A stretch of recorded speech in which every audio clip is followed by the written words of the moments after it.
السلام علیکم ورحمۃ اللہ۔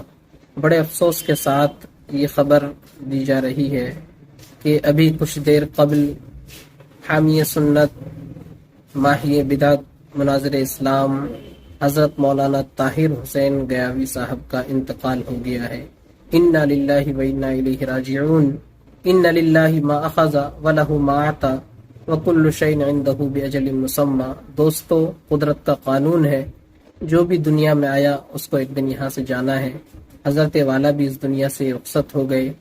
اللہ تعالیٰ سے دعا ہے اللہ ان کی خدمات کو قبول فرمائے، اور اللہ تبارک و تعالیٰ ان کے لواحقین کو، پسماندگان کو، اور ان سے عقیدت رکھنے والے تمام ہی مسلمانوں کو صبر جمیل عطا فرمائے، اور اللہ تعالیٰ امت مسلمہ کو نعم البدل عطا فرمائے، اور اللہ تعالیٰ اس طرح کے افراد باطل کی سرکوبی کے لیے ہمیشہ پیدا فرماتے رہے، آمین یا رب العالمین۔ آپ حضرات سے حضرت والا کے لیے ایصال ثواب کی درخواست ہے۔ والسلام علیکم ورحمۃ اللہ وبرکاتہ۔